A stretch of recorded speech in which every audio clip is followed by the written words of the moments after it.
Futbalisti MFK Zemplín Michalovce dnes odštartovali letnú prípravu na novú sezónu. Do tej sa už nezapojí klubová ikona Igor Žovčák, ktorý ohlásil koniec profesionálnej kariéry.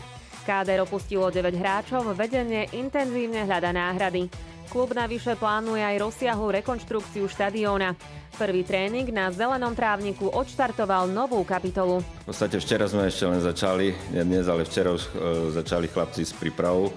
Absolvovali vstupné testy zamerané na nejakú tú odrazovú silu. Takže dnes je prvý tréning.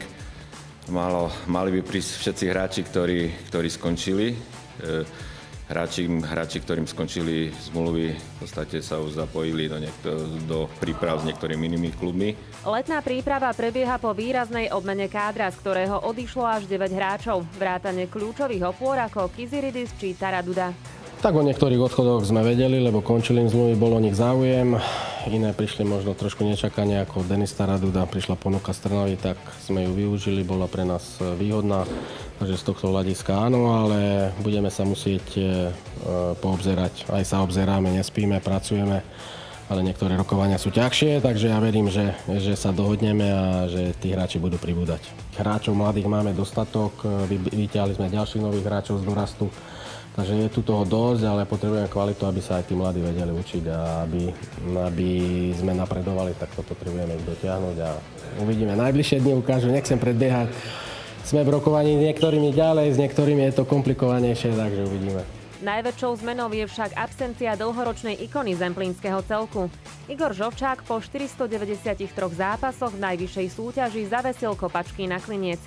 Vo svojom materskom tíme však nekončí a plynule prechádza na novú funkciu. Čo sa týka profesionálnej futbalovej kariéry, je koniec a postupne prechádzam do individualizácie mladých alebo tých mladších a takisto hlavne ambasador klubu, takže pomáham aj tej mládeži, ale taký gro to všetko by mal byť ambasador klubu. Teším sa možno na novú výzvu, jednu kapitolu treba zakončiť. Aby niekto, ja hovorím stále, niekto musí skončiť, aby niekto mohol začať. Takže ja sa na to aj teším, lebo fakt toho bolo dosť. Teraz si nepamätám presne, kto to povedal, ale asi to najväčšie poďakovanie patrí, to som už raz povedal, patrí mne, že som neprestal niekedy, lebo koľkokrát som už povedal, že končím, alebo koľkokrát sa vám už do toho tréningu, do toho zápasu sa vám nechce reálne, nechce sa vám postaviť z postele, máte zlé obdobie.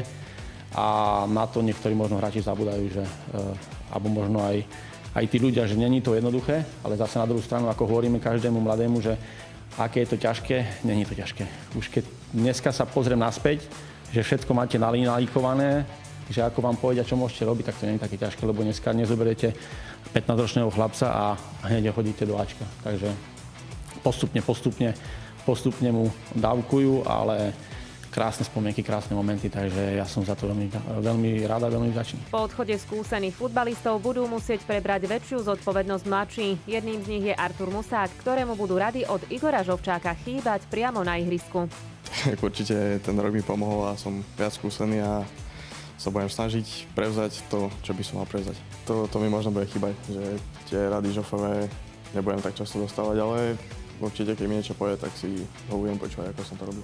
Okrem zmien v hráckej zostave čaká štadión aj obnova. Michalovské vedenie získalo príspevok z fondu na podporu športu a plánuje vylepšenie hlavnej hracej plochy, tréningového trávnika aj zázemia pre A-tím. My chceme na novú sezónu pripraviť nový trávnik na hlavnom ihrisku, plus rekonštruovať tréningový trávnik, plus rekonštruovať zázemie na štadióne pre A-tím, to znamená šatňu, fitness centrum, odpočívareň alebo takú regeneračnú miestnosť. Práce začnú každú chvíľu, máme schválený príspevok z fondu na podporu športu a nejakých 35% budeme samofinancovať, ten zbytok.